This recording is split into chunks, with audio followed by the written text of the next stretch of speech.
మలయాళ అగ్ర హీరో మోహన్ లాల్ స్వీయ డైరెక్షన్ లో తెరకెక్కిన సినిమా బరోజ్. ఈ సినిమా 3D మూవీ.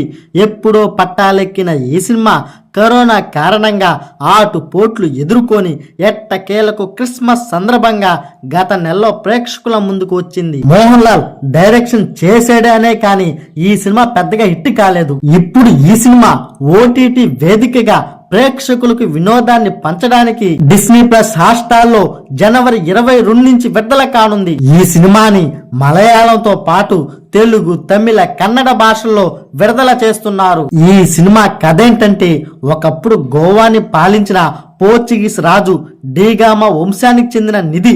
ఆ నిధి చుట్టూ సాగే కథే ఇది. ఆ రాజుకి నమ్మిన బంటు అయిన మన బరోజ్ అంటే మన మోహన్ లాల్ గారు 4 దశాబ్దాలుగా నిధిని కాపాడుతూ వస్తుంటాడు.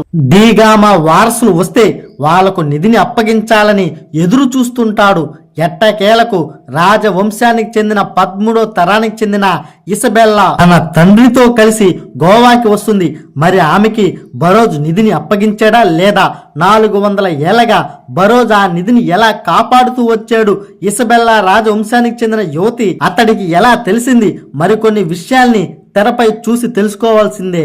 ఇంతకీ మీరు ఈ సినిమాని థియేటర్లో చూసారా?